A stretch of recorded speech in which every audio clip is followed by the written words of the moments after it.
Welcome to this episode of Ambitious Hippies. We are your hosts, Courtney and Michael Weaver. Today we have a very special episode. We're going to be talking about our trip out to Sedona. I'm laughing because I can't wait to share this. You're already laughing! Our trip out to Sedona and what it has been like being here, being in the Sedona energy. I did record a solo episode. The Sedona energy. The Sedona vibes. I did record a solo episode. You did? Yeah. And I shared about the 106. So we're calling it the 106 because we're going to be in Sedona for 106 days. When you listen to this episode, it's very intentional would be the word I would use. I'm very in my feelings. It's before I'm leaving. So you're going to hear that solo episode where it's really what called me to Sedona. This is not that episode. This is going to be the adventure that is and was arriving in Sedona. So let's get into it.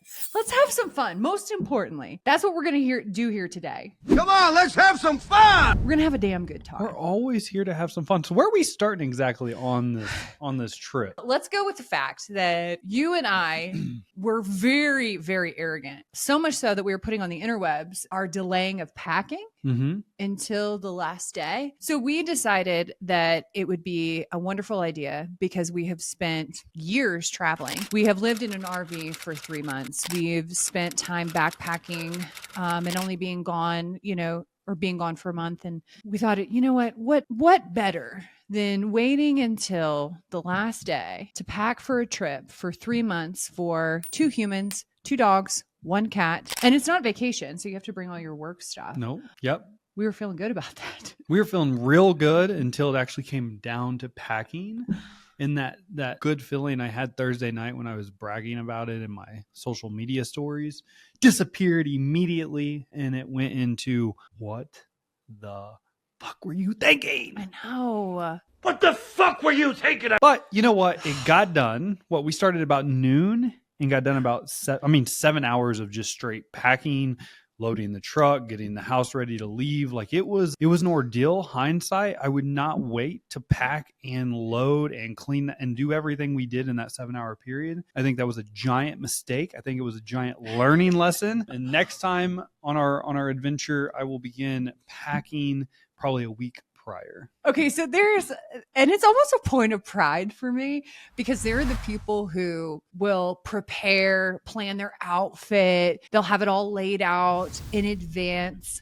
I am not that person. If I have a trip coming up, I'm packing like the morning of. Like, I'm like, yeah, this is fine. Because I have this false sense of confidence after years of travel. Of like, I can plan for any situation. The curveball is if you're going to be gone for 3 months, you got to pack up your house.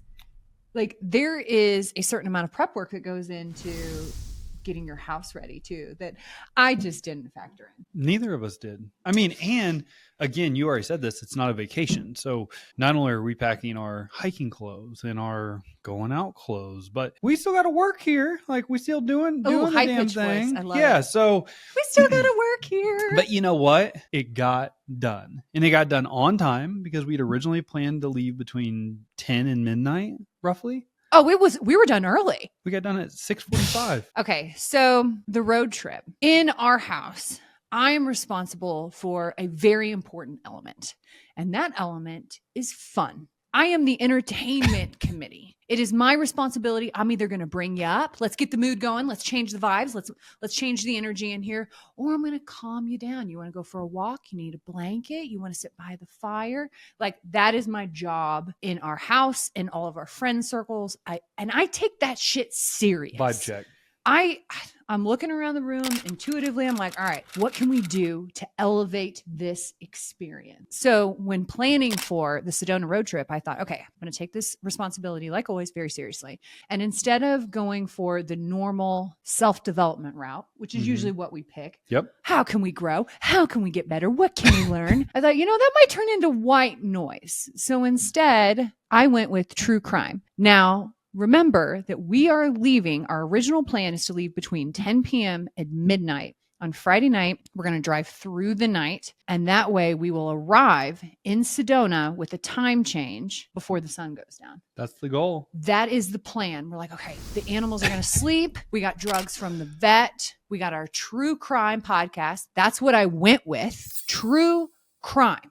Okay. That's not normally the flavor that I'm choosing, but I thought, you know what? Let's keep our blood flowing in the middle of the night. I love to hear this thought process right now. You know what? Honestly, I didn't tell you this, but this happened in the bathtub. I had my phone in the bathtub, which we're friends. So just so you know, that happens quite frequently. I'm responding to DMs. I'm naked, texting you. Okay. I'm in the bathtub and I'm literally searching all of these different podcasts. And I'm like, okay, well, I could go with New Heights, which is the Kelsey brothers, which could be funny, but I wanted a story. And I'm like, all right, well, let's go. Let's look at true crime. So I settle on the true crime podcast that is the longest, that has the best reviews. So I went with the Bakersfield 3. Ooh, the Bakersfield 3. Go ahead. I love this thought process, though. I'm not going to lie, because self-development, boo, boring, put you to sleep. Michael may crash the truck. We're going to get into some serious shit where people are killing each other. We need to be detectives here. We got to be ready. I wanted to keep us on high alert because if we're going to drive from Kansas City to Sedona, we're going to go through some of the most boring states. No offense. And I can say, actually, I get to say that. I don't even have to say no offense because I am from Missouri, as are you. We are smack dab in the middle. Born and raised in the cornfield states, baby. Yeah, like I get to say that. Okay. I understand where I live. Say that. I know that when you drive through Missouri or Kansas and people are like, what is there to see? And I have to say, let me think about it. I know that. I know that. So I was under the assumption of like, okay, if we're going to be driving through at night, we need to be on high alert too. I appreciate your thought process right now because driving when you should be sleeping can be a dangerous situation. Yes. You don't want to be listening to things that are going to bore you, put you to sleep. That's frowned upon. You don't want to do that. Yeah, that's definitely frowned upon to sleep and drive. Crash, like those are not the combos that go together. I know. I like your process here. Let's get some detective work going. Yeah, let's keep the blood pumping, baby. And also, when we were in the RV, there was kind of this unspoken rule of, it's probably my control issues. It's probably not out of love. It's probably out of control. But I don't fall asleep. Like in the RV, it was, I wouldn't be on my phone when you were driving because I wanted to make sure, like, you can't be on your phone. Me over here, like, cruising all the social medias. Kind of seems unfair. So when you're driving, I stay awake too. So I want something that's good for me as well. Again, I would love to say it's for my kind, compassionate heart. It's probably just control of like, I need to stay alert, keep my head on a swivel, make sure that there's no deer, raccoons, coyotes, anything popping out. I got to be able to point and call it out. Because let's be honest, we are at that time of year where if you're from the Midwest, we do not say, have a safe trip home, love you.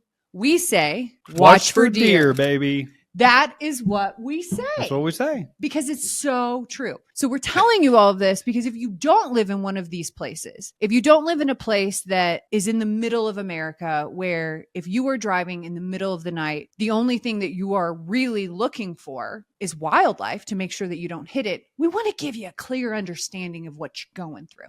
So let's hit the road. Common theme. Every time we pack, it's raining, but we are ready to go.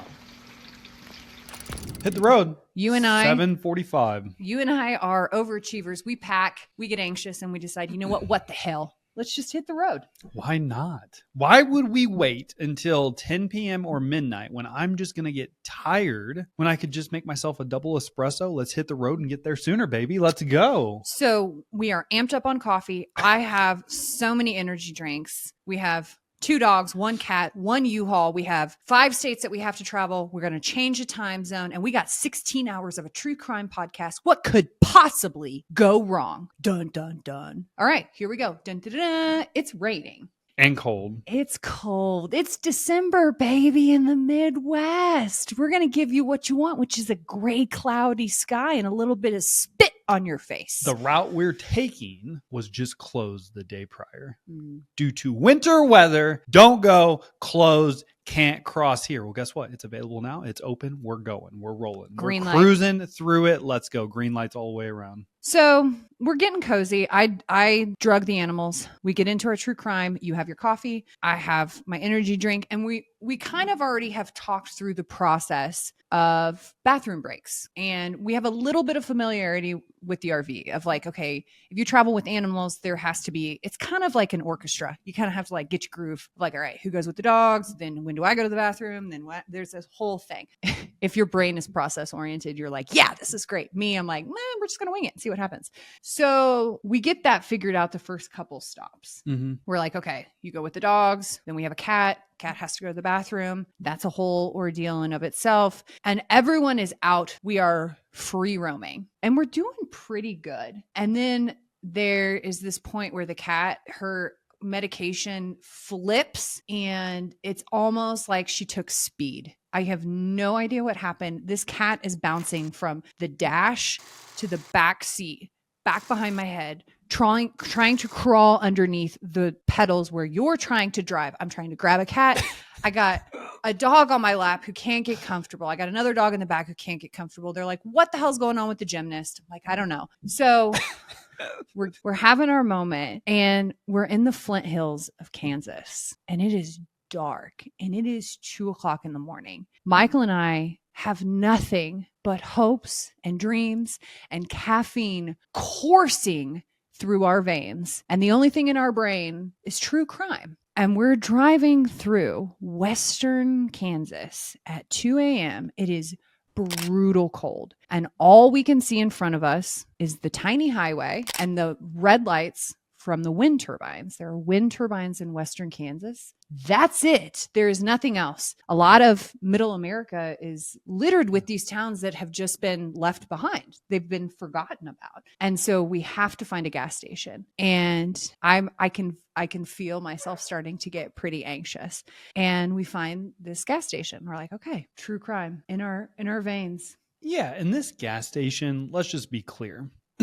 Population of probably less than 100 out in the middle of nowhere. It looks like it may be an active gas station. It may not be an active gas station. And it's not an active gas station, come to find out. It's surrounded by houses Look abandoned. Look abandoned. They're not in great shape. I don't know if anybody's living there or not. And so obviously, we've just been listening to this podcast talking about people killing people, and we have to stop. Like, we have to stop the dog. Like, the dogs need to be let out. And I think this is a gas station. We need gas. All I can think about is, are we going to get murdered here? Like, is somebody going to jump out from behind the store, behind a bush, stick us up at gunpoint and be like, give me everything you got? That's all I can think of right now. Like, we've been listening to nothing but murders the last 3 hours of the trip. Now we're in the middle of nowhere, Kansas, and I'm on high alert. Obviously, because I got to take care of you. I need to take care of the kids. I got to take care of myself. How can I take care of everybody? All right. If there's more than one, how about two? So anyways, go ahead. Just to set the scene here, we are literally in the middle of nowhere, Kansas. Nowhere. So Michael's response, I didn't know that that's what was going on in your head, because Michael's response is, as we are pulling up to this gas station, lock the fucking doors. And I'm like, oh, okay. All right. So I am freaked out because I'm like, okay, you're supposed to have your shit together and you're screaming, lock the fucking doors. Okay. Dude, it's a sketch area. I know. So I take the dogs to go to the bathroom and I'm crunching around. It's 2 a.m. It's so cold. There's frost. They go to the bathroom and it's like that, go potty. Please go potty, where you're like begging them to get it done because you're scared to death. And I have to go to the bathroom as well. And so I reach in and I grab I brought toilet paper. I brought toilet paper in a grocery sack. Michael laughed as this got loaded into the U-Haul. And I said, you never know. And as I grabbed that toilet paper, I thought, who's fucking laughing now? No one. I'm grabbing that. I got it. Who's the joke on? So I go to the bathroom too. I'm out here, I'm squatting, and I'm thinking, when was the last time I was ever scared to squat? If there was a time, I don't remember it. And then it's no longer, am I scared to squat? It's like, I'm scared. I'm looking around like there's nobody out here. So I do not have the feeling that somebody is going to hold us up at gunpoint. I have the feeling that if I scream, nobody's going to hear me. Like there is nothing here. So I'm like, everyone get back in the fucking car. Let's go. Let's go. Let's go. Let's go. We got a cat. We got 2 dogs. We're like doing our thing. So we still don't have fuel. Like we've all just made a bathroom break. The pump wouldn't work. Oh, so we have to drive down the road, still in Western Kansas. I'm like, God, Dorothy, be with me now. There's no place like home. And we get a little bit farther and there is a gas station. It's all lit up, but there's a problem because at 2 a.m., there should not be. Why is there so many people there, right? Yes. Yeah. There should not be this many cars. Again, high alert. So you think you're scared when there's nobody around? Imagine being in a place where you're like, there shouldn't be anyone here. Why are all these people here with all different license plates? Now I'm paying attention. I'm a detective. I'm making direct eye contact with, okay, what do you look like? How tall are you? What's your hair color? Yeah, and when we say this is an active gas station, let's just say, look, the doors are not open. Nobody's working in the gas station. The pumps work. That's why it's an active gas station. And there are a line of cars. Yeah. At this pump at 2:30 in the morning. Like, what crazies are out driving at 2:30 in the morning unless you're on a hell of a road trip from Kansas City to Arizona, man? Or unless you said, you know what? I bet there is a family coming from Kansas City to Sedona. And I'm here to get them.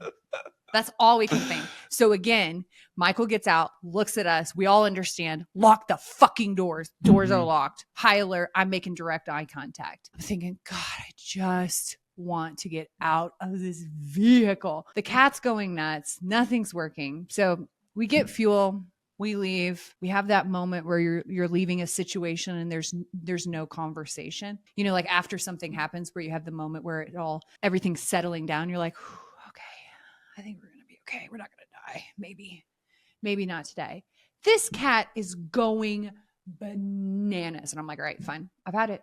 I've had enough. I have reached my limit of being a calm, collective person. I'm putting this cat in her crate. So she's got, before you call PETA and report me for being a terrible mother, she has a soft duffel bag crate. It's big enough for her to, I mean, she could take up residency. She could invite her friends over. They could play poker. She could smoke cigs in there. It's a whole thing. It's great. It's soft so she can move it around. This cat, it looks like a fucking tumbleweed in our back seat. She is flipping this thing back and forth, trying to find her spot. I'm like, oh my God, now I'm going to become the murderer on the true crime podcast. I am losing my mind. And then everyone calms down. They get settled in. There's this like chaos for just a brief second. And then we're back out on the highway in the middle of nowhere. We're like, okay, so we continue to listen to our podcast. And when you think about that, 6 hours into a 19 and a half hour road trip, that's not bad. Not bad. It was chaos for the first 6-ish. And then everybody just kind of found their spots. Yeah. They started counting sheep in their sleep. I don't know what they were counting, but they went out. It was done. So Rocky laid on my lap. Lola finally like ducked out of the way of the tumbleweed. She's like the flying gymnast. And Kitty calmed down. And so everyone then settled in and we knew the same guarantee we get every single day, that the sun is going to come up. That's all we kept remembering. We just got to make it until the sun comes up, because as we started to get tired, we started to get like, oh, I'm ready to get out of the car. All we have to do is make it until the sun comes up, and the sun's going to come up in New Mexico. Here's the problem. We're like, all right, we just got to get here. Around the time when the sun should come up, we changed time zones. So we have another hour of darkness that we're like, I will not forget that moment, because I'm telling you, hey, take a nap. It's going to be fine. Like, I'll be fine. It's like 5:10. Sun will be up. Just take a nap before the sun comes up. We're like 30 minutes into the drive, and all of a sudden I look at the clock. It says 4:45. I'm like, what the hell just happened? Just jumped in the DeLorean. I'm like, what just happened? That means we have another hour. Oh my gosh. Because I'm on the struggle bus right now. I'm about to pull over. I'm doing everything I can. I have my air conditioned seats going on. I'm rolling down the window. I make an extra stop to get out and get some air. Yeah. That was a pivotal moment in the trip, because I was like, I don't know if I'm actually going to be able to make it to daylight without pulling over and getting just a little bit of rest, which wouldn't have been a terrible situation. That's why we left early, but I didn't want to stop. I just wanted to push through. Ooh, you were just white knuckling that shit. Let's go. And we did. We pushed through. We did. I'm going to collectively say we. I was in full entertainment committee. Look, even when I told you didn't go to sleep, like you were a ride or die that whole time. It's like, if we're both up, if you're up, I'm up. If you go to sleep, I'm going to go to sleep. Don't do it while you're driving, though. Yeah. So the trip, we arrive, the sun comes up, gives us our reprieve. Things aren't as scary in the daylight, too. Turn the light on. If there's anything scary in your world right now, just turn the fucking light on, okay? Guarantee. Because once we start listening to the podcast in the daylight, we're like, oh, okay. Yeah, that guy doesn't look like a serial killer at all. Okay, he looks like a kind human. Just needed to put a little light on the situation. So the whole trip, beginning to end, was 19 and a half hours. We traveled 5 states. We went through 4 cups of coffee. Michael Weaver stopped 6 times. He was the only driver, and we changed time zones. 1 U-Haul, 1 truck, 2 humans, 3 animals, 5 states, 6 gas stations, 4 cups of coffee, 1 time zone. Boom. Sedona, Arizona. You ever seen those movies with, I think it's Jason Statham, that was like called Driver? That's me. Master Driver. I'm the professional. 19 and a half hours straight. That is the longest road trip I've ever personally made. Dude. Behind the wheel the whole time. I mean, if anyone should pick you, I mean, there's a lot of things to pick you for, but picking you as a professional driver, I would definitely put that at the top of the list. I can drive my ass off, man. You definitely can. Doesn't matter. 19 and a half hours Car, and true crime. Truck, UTV, 44-foot RV. I am your man. We should create a whole new resume for you. There's going to be a whole new podcast one sheet. So whenever you pitch to like be on other people's podcasts or they pitch to be on yours, you have this thing called a one sheet where it's like, these are the topics that I would like to talk about. I think we should just list yours and be like, I would like to talk about driving. I would like to talk about driving real fast or driving slow. That's right. I love how you just got your Southern. I was kind of a Talladega Nights moment. I want to go fast. I was Ricky Bobby for just But a second. anyways, 19 and a half hours straight. It was a hell of a trip. Yeah. Finished the entire true crime. Bakersfield 3. Bakersfield 3. Which is a fantastic story. Highly recommend. Told in a great way. It kept our attention, I guess. I don't even want to say attention because it felt like it took a part of my soul because I thought people were going to hurt me at gas stations. It definitely kept our attention. I mean, we were on the edge of our seat. We're like, okay, next one. Yeah. It was a great podcast. So when we arrived in Sedona, that tension that was bottled up just kind of stuck with me. And I was like, oh, Sedona's so great. This is so fantastic. But I felt scattered. You did? Yes. I told you that when I arrived too. I was like, I feel like I'm floaty. Like it almost felt like pieces of who I was were kind of scattered out along the highway. Like I couldn't get grounded. That's the best way to say that when I first got to Sedona.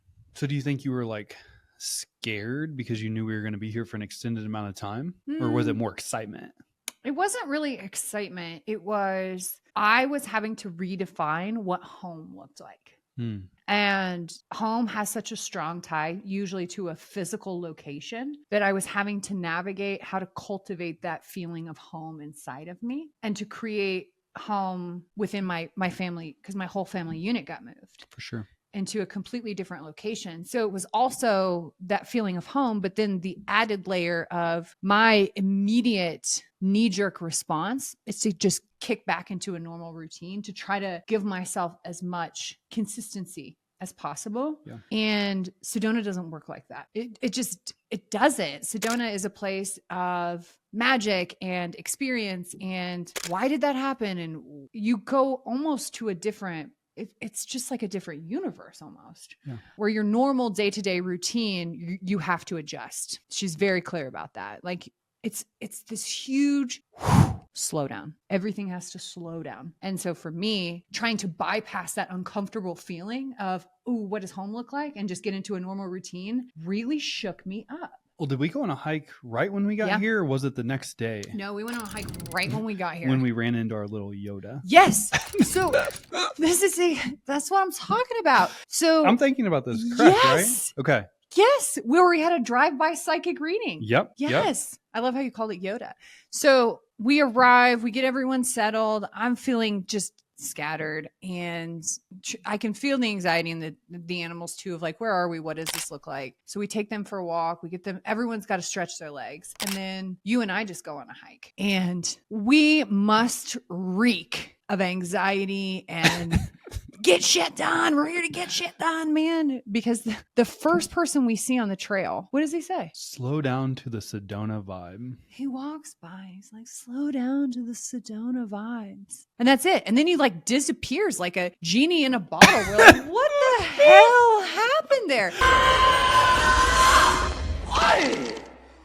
10,000 years. It's a drive-by psychic reading. But it was what we needed to hear at that time. Yeah. Because we were so worried about, okay, what's this week going to look like? How are we going to get back to our work schedule? Da, da, da, da, da, da, da. And this guy, and we're like, we're moving, man. We're booking. And this guy just out of nowhere, he's like, slow down to the Sedona vibe. We're like, yo, disappeared. Yoda just hit us.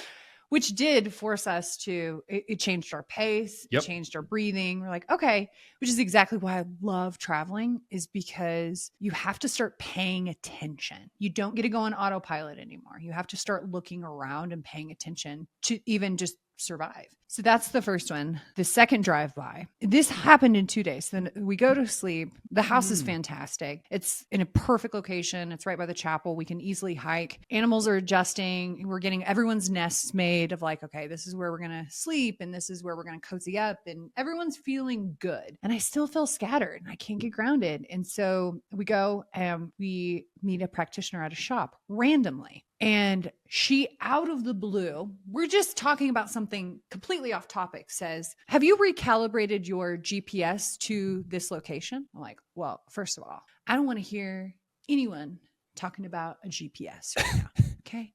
I still have what smells like a road trip all over me, and I don't want to relive what just happened so suddenly. But I get what she's saying. And I'm like, please explain more. She's like, well, you have to make sure that you recalibrate, that this is now home. Your nervous system, your body, your spirit needs to know that this is, you got to anchor in. We're like, okay, how do we do this? She says, take your shoes off and pretend that the bottoms of your feet, the soles of your feet, are like mouths, and really ground into the earth and take deep breaths from the earth through the mouths in your feet, and have that breath circulate all through the body and come out through the top of the head like a waterfall. And just repeat that for about 5 minutes just to reset. And I'm looking at her and I'm like, bang, bang. I got another drive-by. It was another drive-by psychic reading. It's what we needed, though. I'm like, okay, I get it. So Sedona is one of the places, and in my solo episode, I'm going to get all like, this is what Sedona is. But let me just break it down in the easiest way. So serious. I was so serious. Were you? I was in there. I was like, let me read. I wrote something and then I shared it. I love It's actually that, really though. great. But that was almost a month ago when I recorded that episode. I'm a completely different human now. I've been in Sedona for a while, but that's what Sedona does. And I think all of us have those places inside of us that just remind us to slow down, what's important, to really just look at our life from a different perspective. And that's the gift that I have gotten so far in Sedona, is especially that we're here in winter. I do well and get shit done. Mm-hmm. But what's more uncomfortable for me is stillness, reflection, receiving. The pause is actually so hard for me. Being still. Yeah. That's difficult. Yeah. You just want to blow right past that and be like, full steam ahead. I got shit to do. Did anybody else just get a little case of anxiety? Like, be still. Don't do anything. Don't work. Don't get shit done. Don't think. Just do nothing. I almost said something. I don't know if I can say this on the podcast.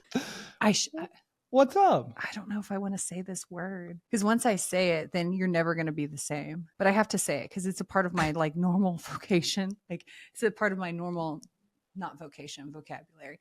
Did it make your butthole tighten? Because there are things that make your butthole pucker. That you're like, oh God, that's scary. But it's been good though. I love that was your takeaway. Yeah, because there's even moments where when you're in Sedona and there's all the energy in the vortexes, and you cannot be woo-woo at all. You cannot be spiritual. You cannot believe in it at all. But there are parts and locations where your phone doesn't work. You don't get reception. Mm-hmm. And that's a gift, to be able to be out somewhere and to almost be reset. And that's really what Sedona has been. I mean, it's been a few weeks since we've been here and we've integrated even more. And I'm still really dealing with the uncomfortable aspect of being still and giving myself permission to do that. Like even creating and having this time to talk on the podcast is like, this is all fun. Like, I just want to be able to share stories of our trips and what we're learning and how we're experiencing it with other people. I want it to be fun. So I'm excited for the stillness to see what comes out of that. Yeah. It's gonna be a good season for you. Yeah. It's been a good season for me too so far. It's been I would say the same thing. Slow down has been my whole thought process. Like, just slow down, prioritize what's actually important. And sometimes prioritizing, and my word for this year is obviously health. And so that's Sedona's actually helping with that tremendously. Yeah. So prioritizing just like shutting down the day early and going on a hike for a couple hours. Whereas back home, we get into the normal everyday routine of just the same thing over and over. And although we have created a routine here, I find that we are making ourselves a priority, which doesn't always happen in our normal everyday life. So that's been my biggest takeaway over the first 3-ish weeks we've been here. It's been a lot of fun. This episode, I hope that the biggest thing that you take away is to not listen to true crime in the dark in Western Kansas, and instead listen to hippies in the wild. And that's what we are. We're ambitious hippies. I am so excited for continuing this, to record in Sedona and share and have you hear what it actually sounds like and feels like to be in a place that makes you feel something. That's the most important thing. So thank you for listening today. I hope this added a little bit of joy to your day. Actually, I hope it added a shit ton of joy. A lot of joy. Go out, make it great. As always, stay wild, friends.